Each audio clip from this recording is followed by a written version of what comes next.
and welcome back to the Always Be Building Show, sponsored by Dynasty Football Factory. I am Stephen Chalmers, joined as always with my partner on the right side of the screen, Ryan Odell. Deli, say what's up to the people. What's going on, everybody? Welcome back to the stream. Glad to be back with the Always Be Building Show again. Listen, tonight we're going to have a little bit of fun. We've been grinding out content, doing topic after topic after topic. We're going to take a night off, and we're going to look at some of you guys' trades that you guys might have sent in to us. I'm excited for this one. Me and Steven both love these fan interactions, whether it be trades or waiver wire in season. We love the interaction between the fans. So if you happen to be in chat tonight, if you're watching from your main page on Twitter, go ahead and click it. You can type anything you need in the chat if you have any questions tonight. Let us know. We're an open book. We got some trades sent in before the stream. We're going to go over first, so I'll give you guys time to think on it. But, yeah, we're ready to get this show started. Join, I always like to talk about this as well. We have a trade values thing in our Discord for our Dynasty Football Factory members. Speaking of memberships, $19.99 a year, $4.99 monthly if you pay monthly, $1.67 annually if you buy the $20 membership. Relatively reasonable, guys. Relatively reasonable when it comes to all the content that's going to be at the access of your fingertips, rankings, best ball, redraft, Devy, Dynasty, DFS, IDP. It's great.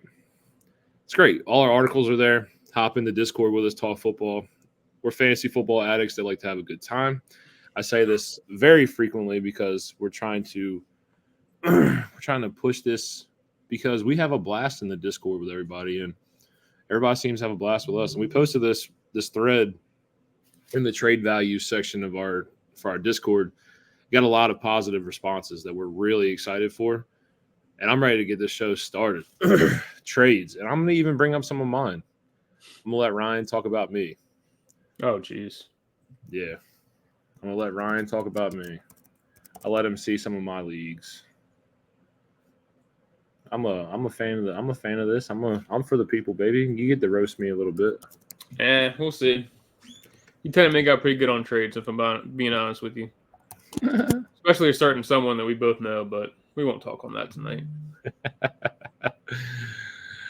Oh, man. All right, well, we have a lot of people coming from different areas. So as people tend to start coming into the show, let's start. I want to start with the Hopefuls group chat. I have everybody's name written down. I have the trades. I have the scenarios that were given to me. So you send those my way? They sent it in the group chat this morning when you were in Baltimore.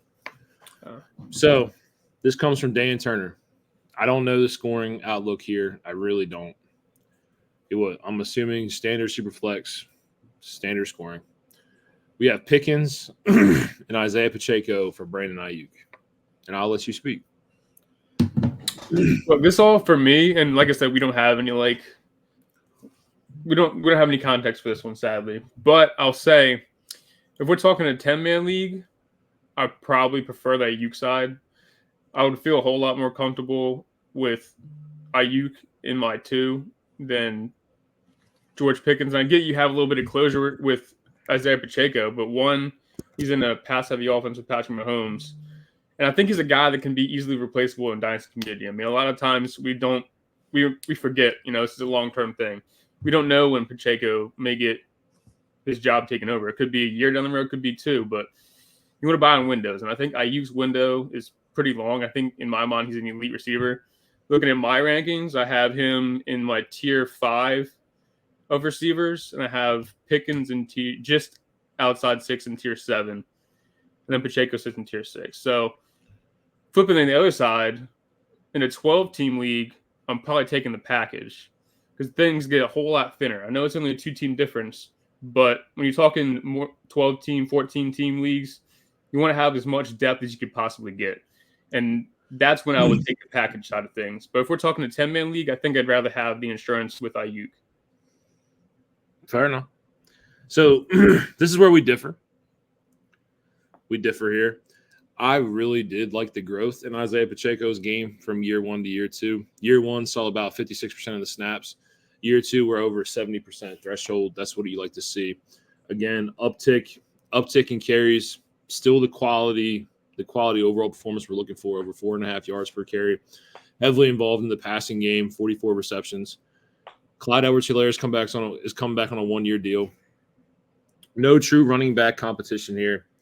Again, you get to hold him relatively cheap. He's a 7th-round draft pick. Right. And, but that's what concerns me on this side of things. That doesn't concern me as well because there's people that outperform their draft position all the time. There's a lot of running backs like that. And Isaiah Pacheco being another one. Runs hard, love his run style, love his overall play, love the fit here in Kansas City. Overall, I see him being being a solid running back 2 with running back 1 upside for a decent amount of time. And on top of that, we all talked about George Pickens, who I have as an extreme dynasty buy at the wide receiver position. Again, I go into this when I say this. I've seen the things I've needed to see from George Pickens. I've seen the increase in target share from 13% to 21.5% to 28% without Deontay Johnson in a 4-game stretch. I've seen the elite traits that George Pickens possesses. Yes, Brandon Ayuk is one of the best against man, best against zone. I get it. It's one of the best elite route runners we have in today's game. But George Pickens is elite in his own aspect as well. And I do think that the overall offensive scheme just didn't fit. Matt Canada and him, it wasn't there. It just wasn't there to get him the ball and get him the ball consistently. I think with this offense now, you're looking, no matter how you look at it, you hate Arthur Smith. He's an upgraded offensive coordinator. We've seen QB1 seasons from Tannehill. We've seen wide receiver 1 seasons from A.J. Brown.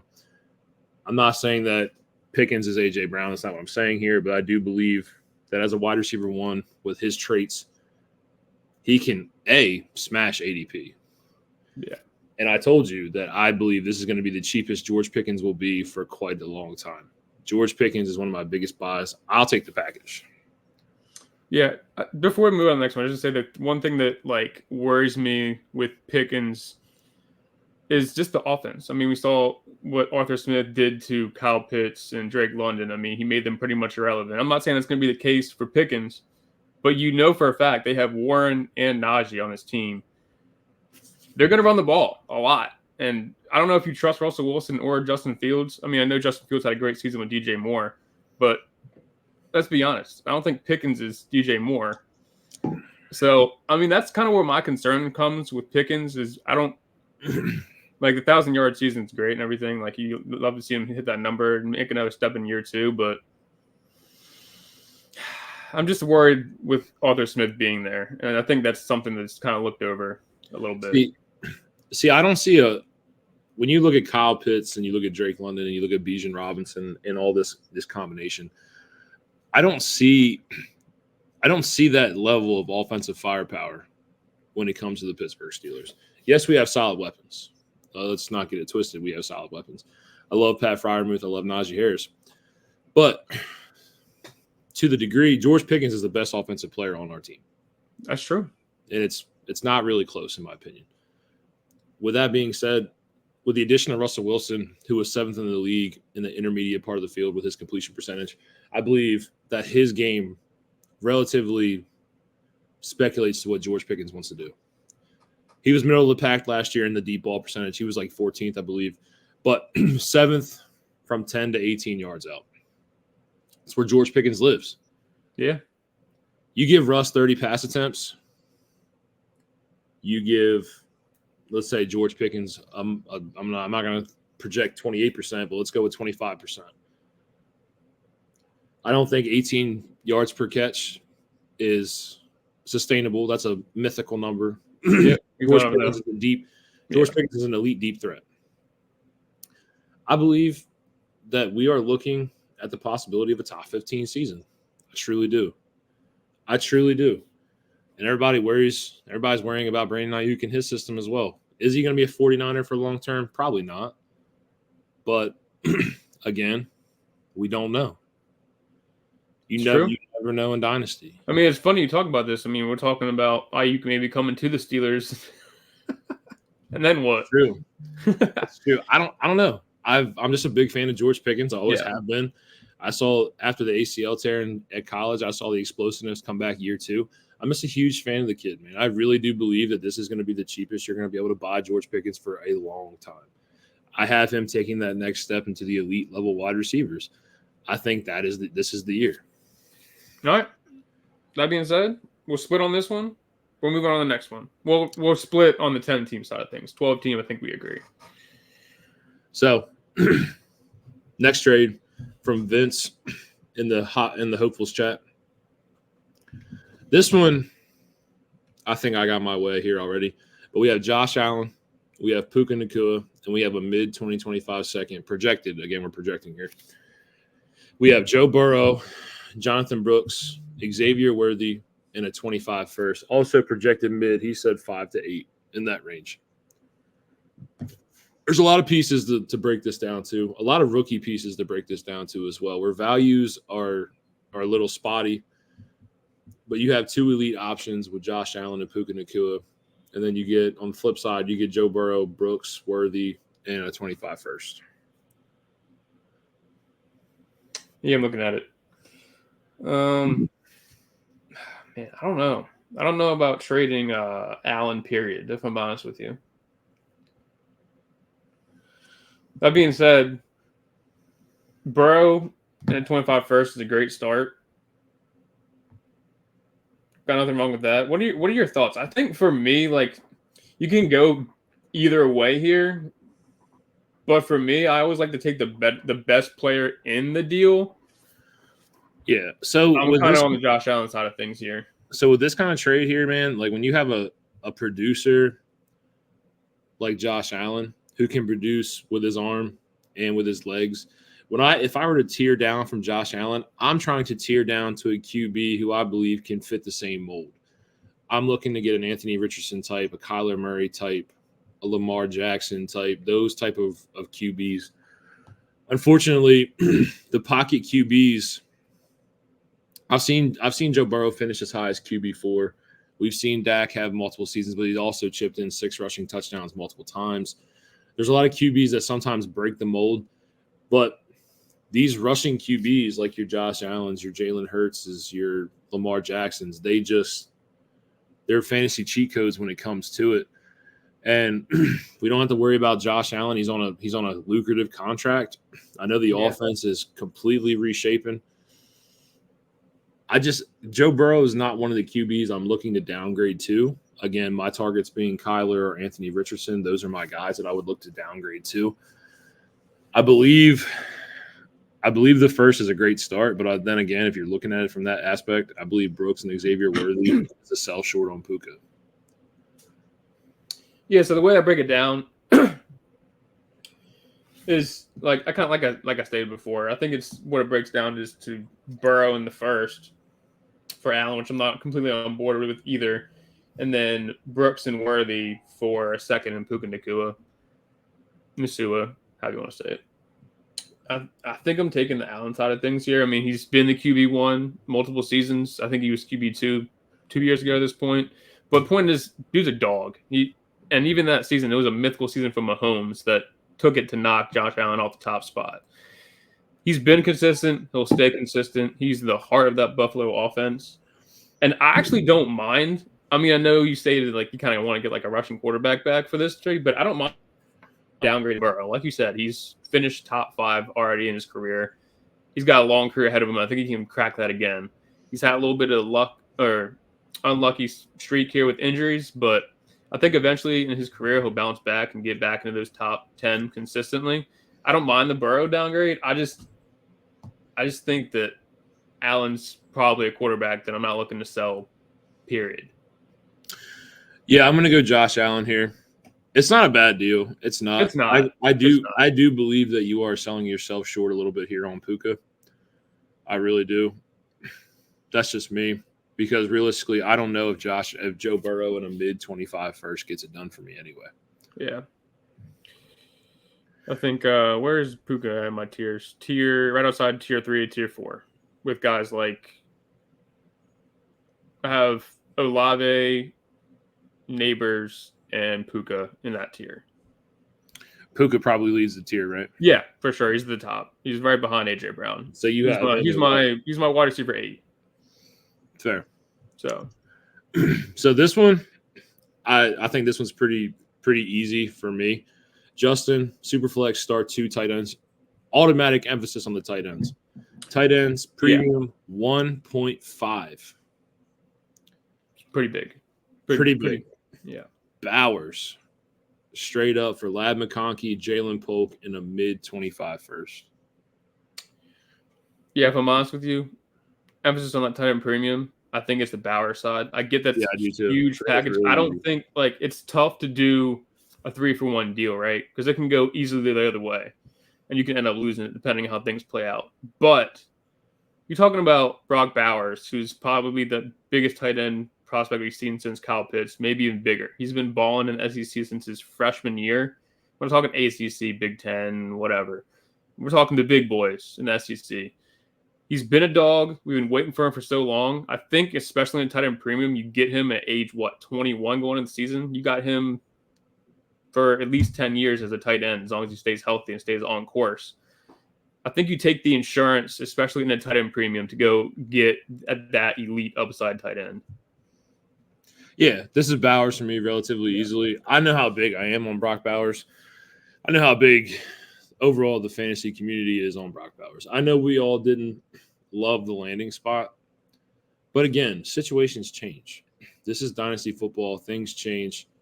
Devontae Adams is at the end of his peak. We're nearing the fall off the mountain here. I know I hate to say that about a guy who's been so elite his whole career, but you don't go tight end at pick 13 for the Las Vegas Raiders. Excuse me, I almost said Oakland. If you don't have a plan. Yeah. Realistically speaking, there's really no long-term plan for the Las Vegas Raiders outside of Brock Bowers. Yeah. And I truly believe that Brock Bowers is going to be an emphasis for this offense for years to come.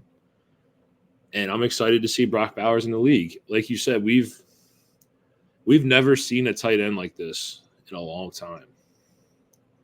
Yeah, I always reference Vernon Davis because Vernon Davis was one of my favorite tight ends that I've ever seen in college football. Vernon Davis, your Eric Ebrons, those guys who Eric Ebron was a stud. I don't want you to laugh at all. But either way, these guys that just come out and they dominate the tight end position. I think it's Bowers relatively easy here for me.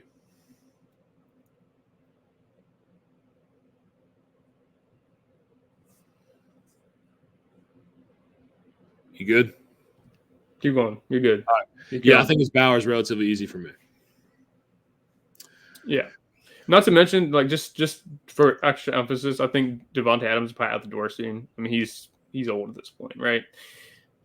They're going to get a quarterback, right? They're in quarterback purgatory with Gardner Minshew and Aiden O'Connell, right? They're going to go for a guy so they get the chance to get one. They're going to be bad this year. Keeping it real, they're going to be bad. I think they're definitely going to be the market for a quarterback going forward. So once they get their guy, I think you're going to see the real upside in Brock Bowers. I just got to practice patience. Realistically though, we talk about the offense, and I keep going back to this. I do think that Gardner Minshew is going to win the starting job. I've said that, and you and I both believe that. And yeah, for sure. Who does Gardner Minshew love?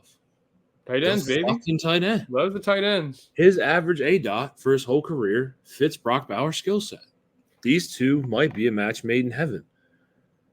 Honestly, there's a possibility that Devontae Adams isn't playing for the Las Vegas Raiders when it comes to playoff time this year. There's a real possibility of that. I'm just saying here. Bowers, yeah. I think Bowers and Gardner Minshew are going to surprise people. If there's a realistic possibility, I think Brock Bowers could have almost 700 to 800 receiving yards and 6 touchdowns as a rookie. It's not out of the realm of possibility. True. I was going to ask him a lot. It's not. Real. Yeah. It's not. Throw out a number, throw out 70 catches. You know what I'm saying? Just throw out a number like that. I'm keeping it realistic because I do believe that Brock Bowers one day in the league will be a 1,000-yard tight end receiver. Like, I do believe that. Speaking of receiver, he's probably closer to a receiver than he's a tight end in the first place. Yeah, so. He's a big-ass slot receiver. He's a more athletic Kincaid. Yeah, exactly. Yeah. So a good friend of mine, we met in the Hopefuls chat last year. We actually are in an auction league that was adjacent to the Scott Fish, the league that I'm talking about last year. Yeah. His name is Scott. Good dude. So he sent me a trade. 14-team league, winner take all. Winner takes all the prize pots. He received DeAndre Hopkins, Derek Carr, and Christian McCaffrey. Yeah. Okay. For Baker Mayfield, Devontae Smith, Marshawn Lloyd, and a 26th second. My thoughts might be different for this one if it wasn't a winner take all, right? I think if you're buying CMC, you're probably in a winner to go to try to win a championship. I mean, if we're being honest, I've seen his roster, and to be honest, the depth pieces in Derek Carr and DeAndre Hopkins don't mean a whole lot. No. To him, but CMC is obviously the biggest player in this deal when it comes to winning a championship for him. Hopkins and Carr, solid depth pieces. Let's be real here. I'll be honest with you, but that's what they are, depth pieces. You now get to bring in Christian McCaffrey to a 14-team league, winner take all. Yeah, and I think that's the big part of this. I don't know. I've seen this floating around, and I'm kind of starting to agree with it a little bit more. I think CMC should probably go first round in any format, period. If I'm being honest, even today, he's got 2 more years left with San Francisco. That gives him a pretty little window for not just this year, but also the following. I'm giving up Smith, obviously not great. Baker Mayfield's kind of a non-factor in the deal, given, kind of in the same tier as him as Derek Carr. Not really the same guy, but if you're getting CMC, I don't mind the slight downgrade there. Smith hurts a little bit, but man, CMC makes the huge difference. And I've always said it, it all comes down kind of like last trade. It doesn't always apply because obviously you can way overpay for something, but when it gets close like this, I always tend to lean the best player in the deal. Yeah. Again, I'm not going to say that I don't like that Baker Mayfield signed a 3-year deal.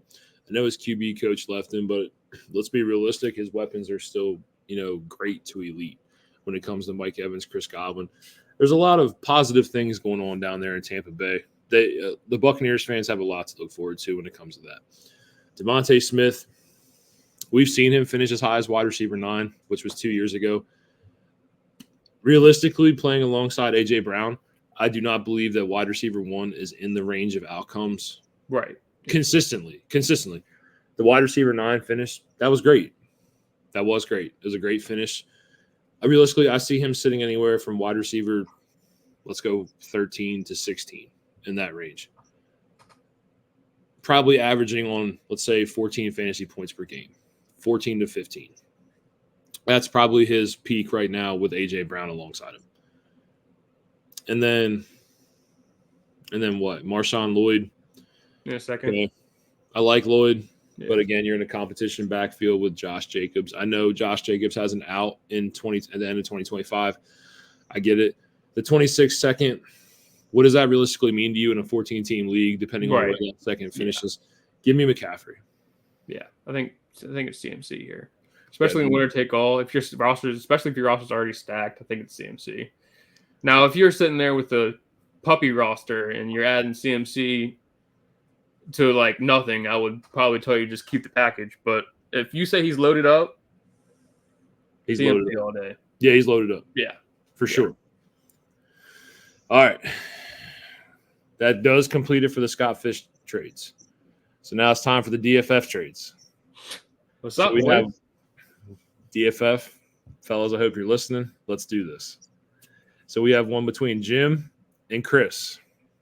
Oh, I can't put a player to the 3-8, but I can put a player to these trades. So you have Justin Herbert, Trey Benson in the 3-8. For Dalton Kincaid, Malik Neighbors in the 3-12. Yeah, who's 3-8 and 3-12 though? I don't know. I can't put a name to it. So we're just going to go. So all we know is a 4-pick trade down. 4-pick trade down. Kincaid, Neighbors 312, Herbert, Trey Benson 308. I think you already know. I think I already know where you stand on this one without you even saying anything. But let's hear it, Steve. I do believe that Justin Herbert is drastically underpriced. I do believe that in redraft he's going outside of the top 13 QBs, which is crazy to me. In Dynasty, he's sitting anywhere from 7 to 10. I don't know. It all depends on how you feel. I'll be honest with you, man. I do love Malik Neighbors. I know. I love Dalton Kincaid. Trust me, I know. If you're buying Herbert, I'm going to assume automatically that your QB situation is not great, especially with the 1-4 trade-off pick. Yeah. Give me Herbert. Woo! You're taking the Herbert side. Give me Herbert. Wow, I'm surprised. I think this is actually really close, to be honest with you. It is close. I'm bowing him ahead right now. It's honestly not really bad on either side, if I'm 100% honest with you. Especially, I've been saying this all offseason. If you're going to buy Herbert, buy him now at this price. Because, I mean, we've seen him be all the way up as high as, like, QB2 in Dynasty, and he's down towards 10 right now. Like, he was up there. Well, I can't say QB2 because Mahomes and Allen. QB3. He was at the top up there where Stroud is now at one point, and he's fallen down. And I get the hardball concerns, all that stuff, but he's still such a talented quarterback that I'm still looking to add him. I just barely. I think I'm leaning Herbert, but man, that Kincaid Neighbors stack. I mean, we're talking about Neighbors who could very much get 120 targets his first season. He's the only weapon that the Giants have that's a true guy. No more Barkley. Outside of that, we have Slayton, Wandale. But I think he can take a step, but he's not an alpha the way that Malik Neighbors profile is. Malik Neighbors is a fucking beast. Yeah, that's what I'm saying. Like, these guys are like that are already on the roster are nothing compared to what Neighbors is. I think he's going to get a bulk of the targets in this offense, which makes this trade a little bit closer. I'm telling you, man. Listen, I'm going to take the Herbert side, but when we talk about Malik Neighbors, when I think of like Giants receivers, and I mean, dude, I know you've had, I know we've had Amani Toomer. I know we've had a lot of like cool weapons that I've seen in the Giants system. Plexico? Well, not Giant, not he wasn't, but yeah, Steeler or whatever. Like Victor Cruz, like when he broke out, and Amani Toomer, and we can keep going down the list with Akeem Nicks. Like we've seen some good receivers, and but that's what I'm saying. The most memorable wide receiver for the New York Giants has got to be Odell and how he broke into the league. Sure. Is there any way that he could have that type of impact from the jump? And I say yes, I really do. I believe Neighbors, talent-wise, is that good. I know you're getting the ball thrown to you from a future Hall of Famer and Eli Manning. Yeah, as opposed to Daniel Jones. I'm not saying this, but the target share from Malik Neighbors, if he drew a 25% target share from his rookie year, are you surprised? No, not at all. He's the only weapon they have. They don't have any other choice but to get him the ball. I mean, Devin Singletary, not typically a pass-catching back. Outside of that, I mean, we're targeting gadget guys is what they really boil down to. And then you have Neighbors who's – you ever seen that, like, Bugatti in like the garage in the trailer park? yeah. It's kind of what it feels like with Malik Neighbors in this offense. But no, to answer your question, I don't think he can come anything close to what Odell did. But that's not disrespectful. I mean, he had Eli Manning, like you said, debatable. I'm a Giants fan. To me, he's a Hall of Fame quarterback. To you, maybe not. I say so. I mean, I do, but whatever. Daniel Jones is not Eli Manning. Straight up. No other way around it. You're not going to get that type of production, realistically speaking, out of Malik Neighbors as compared to Odell Beckham. That being said, this trade is very, very close. Who was the second player in the Herbert deal? Herbert, Trey Benson for Kincaid, Malik Neighbors, and then a four-pick trade down. Trade down. I take Herbert, but it's close.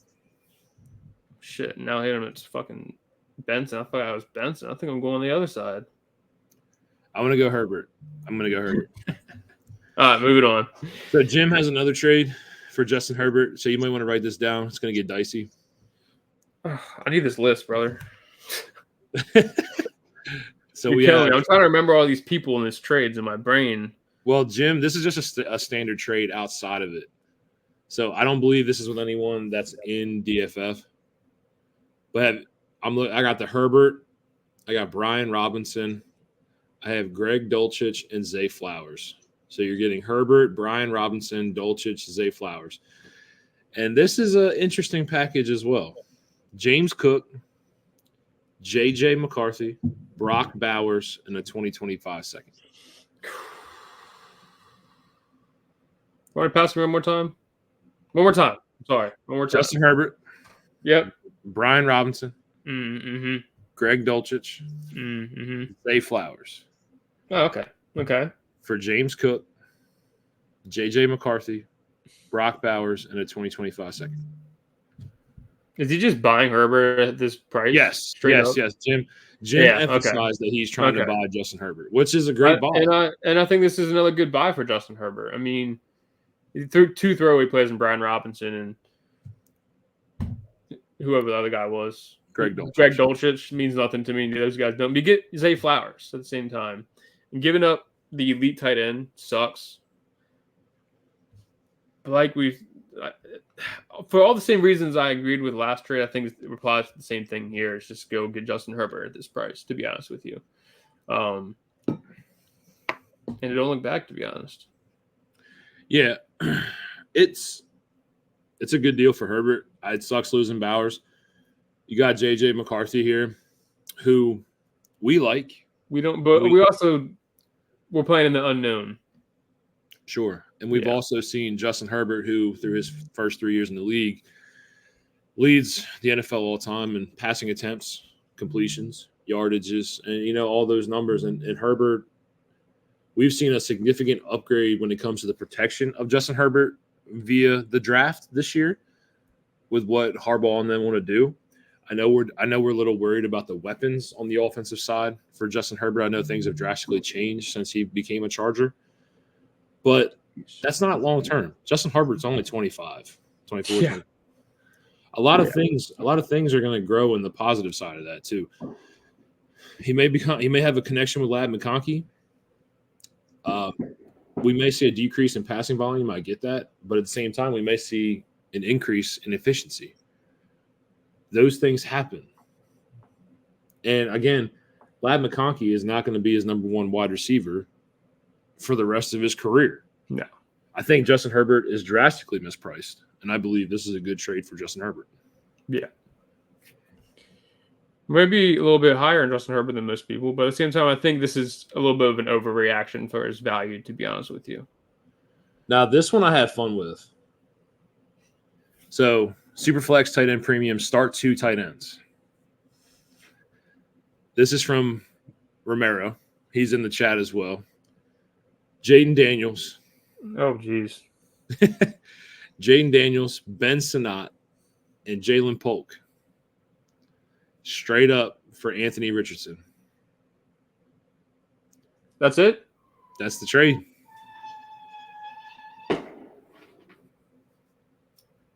Oh, okay. Well, that being said, I've had fun with this because at the same time, we've never seen Jane Daniels step onto an NFL field. And for all the same reasons that I told you the year before that me and Anthony Richardson weren't going to get along, some of the same profile goes back to Jane Daniels' tape, especially early in Arizona State. But at the same time, I had to watch Anthony Richardson put up over 22 fantasy points per game. Yeah. In 4 games last year. You know what I mean? I know that he's not perfect as a passer. And honestly, from what I saw at LSU, I'm going to say Jaden Daniels is probably more profound as a passer than Anthony Richardson was coming out of college. Yeah. So, and I do believe that this Washington offense is intriguing in the aspect of Sinnott, the long-term tight end. You do have a pass-catching back in Eckler. You have McLaurin. You have Dotson. There's weapons in Washington. The offensive line is dog shit. I mean, it's dog shit. Yeah. And Jaden's going to run for his life. And Jaden is going to have to make plays with his legs. And that scares me to a certain degree, especially for a quarterback that has no idea what it means to avoid contact. He's terrible at avoiding contact. He is. He's learning how to slide straight up. Straight up. That scares me. But I believe this is an intriguing trade in the aspect of I don't believe Jaden and Anthony Richardson are that far off in value anyway. Right. Yeah. That was going to be kind of my point too. When you hit the nail right on the head, it's like, sure, I have Richardson. Right now, we'll have him ranked. I have Richardson 7 and Jaden Daniels at – where's Jaden Daniels? 12. Excuse me. Sorry. Right behind Jordan Love. But that being said, Jaden Daniels could push higher than that. We haven't seen him play. And I think for what you're getting back in return, the kind of profile is the same player. I think I'm leaning the Jaden Daniels side, which is when you said it, I was kind of waiting for and because they are so close. Sure. They're kind of the same guy if you break it down. And like you said, Jaden Daniels might be a better passer. He wasn't asked to do like a whole lot of different route tree at LSU. But at the same time, his arm, you can see, is still better than what Anthony Richardson was in Florida. No, you're talking about the ability to throw the ball, not arm strength, because Anthony Richardson got a fucking cannon. So yes, yeah, yes, but yes. So yes, I am going to take the upside. I think there's upside with this trade here on the Jaden Daniels side. I like the upside, the possibility of it. You get an immediate stack. It might be a slight one, but right. So we have so this is from one of the subscribers. So we have. Thank you. He is receiving Calvin Ridley and 2 2025 firsts. Both he predicts to be mid picks. Thank God. I was worried for a second. Okay. So we got 2 2025 firsts and Calvin Ridley. 4 DK, Noah Fant, Rachaad White, and a 2025 third. I'll be honest with you. I'm taking the Calvin Ridley and the 225 first pick side, and I'm walking away with it. Yeah. Yep. We talked about this before, this 2025 class. I kind of want somebody to send us a trade that they got fleeced on just so we can we did actually. Never mind. We did that already. But we've kind of been agreeing with outside of things. But like Steve said, I mean, Calvin Ridley's almost non-usable. I mean, he's in the same offense as DeAndre Hopkins with Will Levis, who's still – I mean, what we saw for a short period was good, but we don't know how that's going to look for a full season. I think you take the first and go. The 2025 class is absolutely bulked up. The whole first round. As of now, I get things change in season, injuries happen, this guy falls off. But I think either way you look at it, the whole first round for next year, receivers and running backs is going to be really solid. I think you take the first, take that upside. I get it sucks waiting for a year. But I think what you can possibly get, especially if they're mid guys, you're looking at what? Who's in that range? Any of the running backs. Yeah, but we're also forgetting. We talked about this. Like, where does Shador fit into the first round? Where does Carson Beck fit in? Right. We're going to get a steal somewhere if one of those QBs goes top 5. Let alone if both of them go top 5. Let's just say that you're going to really get a steal. Yeah. Because if you believe in Shador, you can take him in the middle of the first round and have no problems with it. Just say no QB gets taken in the first round. You have Luther. You have McMillan. You have Jukins. You have, Ollie Gordon. You have Ashton Genie. You have Omarion Hampton. You have Evan Stewart. You have Egbuka. That's 7. That's 8. And then the 2 quarterbacks. And then you know what I'm saying? Yeah. Yeah, give me the 2 first. Although I will say that I do believe that DK, his value will rise again. Offensive scheme change, offensive coordinator change coming in. I do believe that they're going to throw the ball a lot in Seattle. So I am a little weary about that. I've never been a Rachaad White fan. That's just me.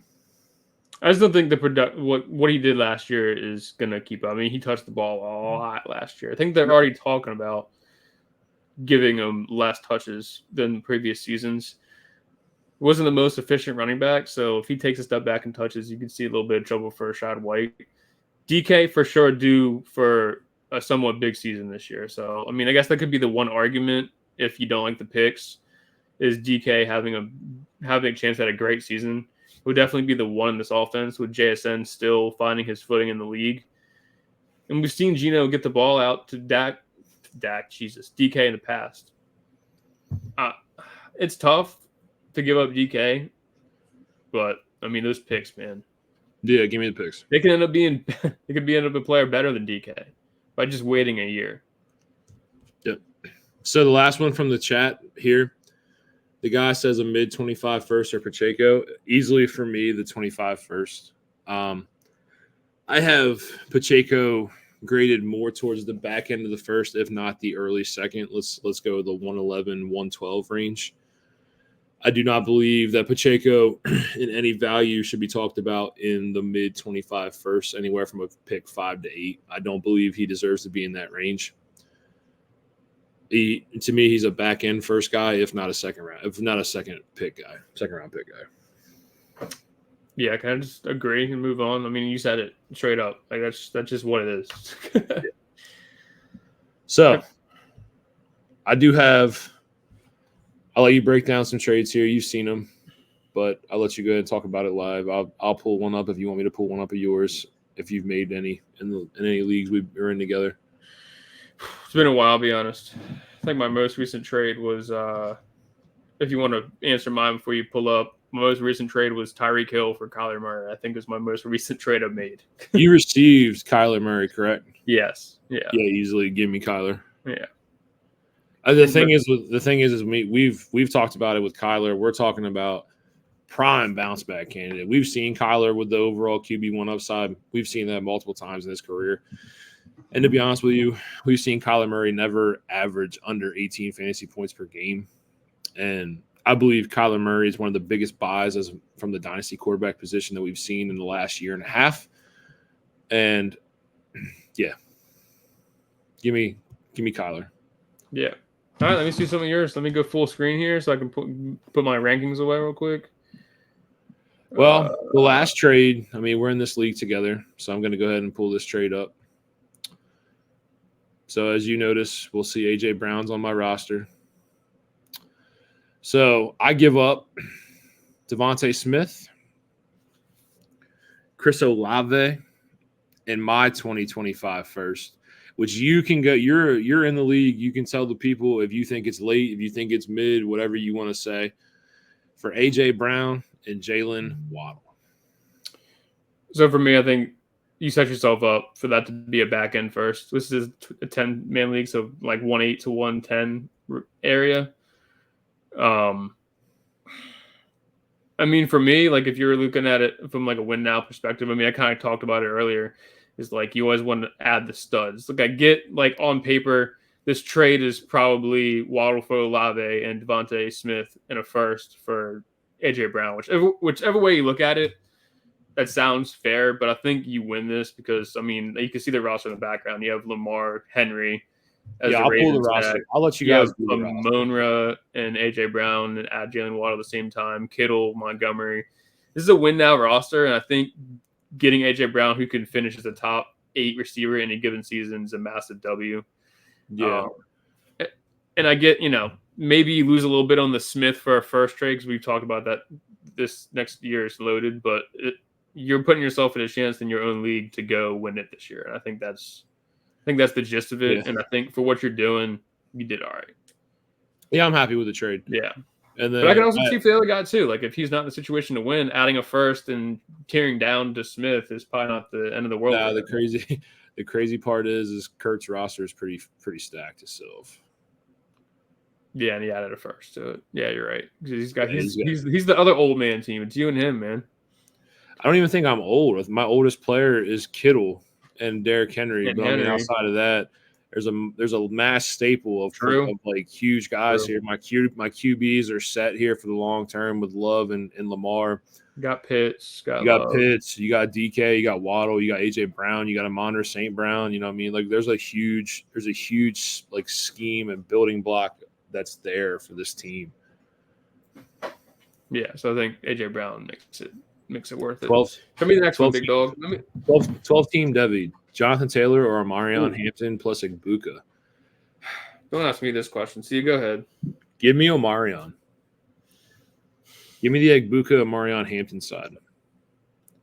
I believe in a 12-team Debbie league where the window of opportunity and the window of success really shortens once your players gets to the NFL side of things.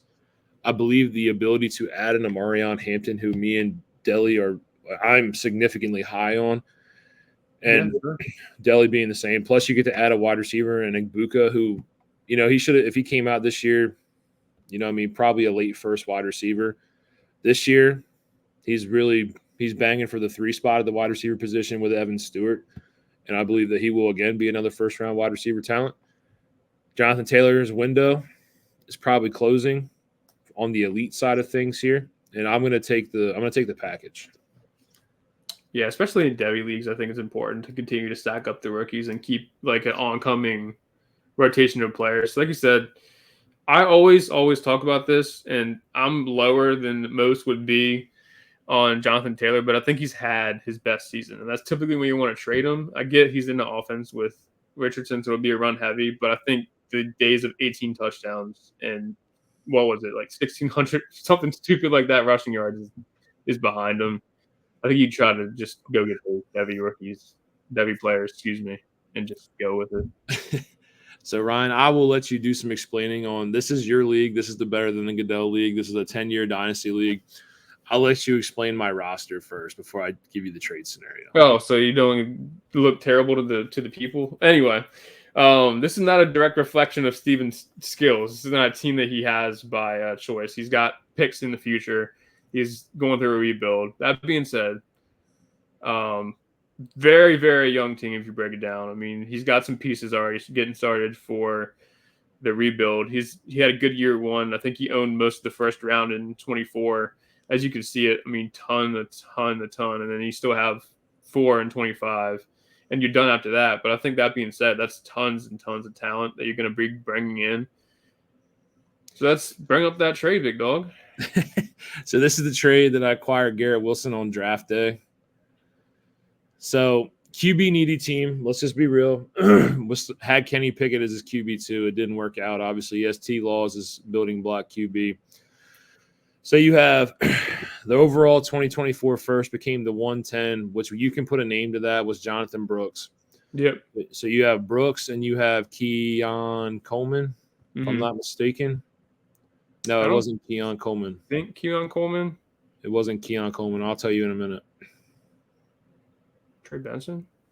Brian Thomas Jr. So you have Jonathan Brooks, Brian Thomas Jr., Bryce Young. It's funny you say this because I mean you guys are both going through a rebuild, if we're being honest.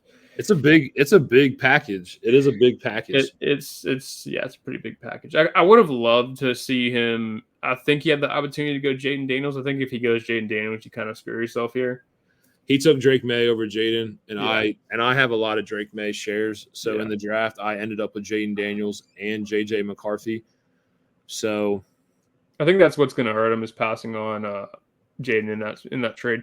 But I mean, the way you look at it, he's a big Panthers fan, and that probably has a lot of motivation behind Bryce Young. But I've been saying this all offseason. I think Bryce Young was number 1 pick for a reason. They saw his talent in Alabama. He's a little bit undersized. Sure. Let's not speak the obvious here. We're also talking about a guy who just adopted a coach that has made fantasy stars out of Baker Mayfield and Geno Smith. He pulled them both out of the trenches. And on top of that, they've added pieces to that offense. I think Bryce Young can will do better than he did last year. Can't get any worse. I think he was QB 26. So you can see a little bit of upside. I think, that being said, it's really, really nice to have one pillar. Garrett Wilson is a pillar to your dynasty team. I think that's what you added here. Ken Walker's So, I mean, for what this trade's worth, it's kind of like for me. Yeah, I'll be But realistic. that being said, it goes for his side too. I mean, he adds 4 players to a team that he's drastically trying to rebuild. Yeah, and like I said, my thought behind the trade, I'm a big Garrett Wilson believer. I do believe that Garrett Wilson is properly priced in Dynasty when it comes to this, but priced for what reason? We haven't seen that overall wide receiver 1 finish that we've been looking for Garrett Wilson, but I truly believe with a healthy Aaron Rodgers, you're going to get there. You're going to finally see the reason why Garrett Wilson has been priced ahead of Chris Olave. I know these two have had a lot of conversations as to why would Garrett Wilson be priced over Olave, vice versa. This year is the year for this, and I'm a big Garrett Wilson guy, always have been. Ken Walker, we talk about consistently as a as a guy who has a heavy workload in Seattle, and I believe that that's going to continue. Again, it wasn't my long-term plan, but to add a Ken Walker on top of the fact that I have 4 2025 first, where the running back position, I'm going to hammer it heavy here. Yeah. And that's where it is. I have the wide receivers. I have the quarterbacks. I have the tight end. And now I need to keep addressing this. But Ken Walker was a nice running back to acquire. He wanted Brooks, so he got the 10th pick. But Ken Walker was the running back that I wanted. Yeah. I tried to stay away from Kyron Williams, again, for the reasonings that we've talked about on this podcast before. And I've always been a big fan of Ken Walker. Always have been. I think he's mispriced in Dynasty as well. I really do. I mean, you got Brooks in that trade. I think Walker and Brooks end of the season could be very close. Sorry. I think they can be. So that's going to be one. And then, hold on. Let me pull a trade I did that I think could go either way that I also made with the same owner. Just to get your side, I never ask you about trade opinions because most of the time you say I get screwed over. Well, not really. It's hard to say I lose trades. But that being said, another trade I made with Spicer. I haven't been making a whole lot of trades this offseason. I'm slacking because I'm balls deep in content all the time. But, IDP League. Yeah, if you can go to my team and just click on Drake London and then look at that trade, that's kind of what I want. Oh, I remember this trade. Yeah, be looking at and get your full opinion on it. Because it wasn't October, but I mean, I haven't been making a whole lot of trades. So that was because that was the pick that landed him Drake May, correct? Because he had Drake May. Didn't you have to trade up to go get May? Damn, did I trade that much in the draft? Yeah, I think he traded up to get May, but he did use that pick to get. Okay, May. So let's just throw. So Dre Greenlaw, obviously IDP players are easily replaceable in your league due to the fact that we only start 2 IDP players.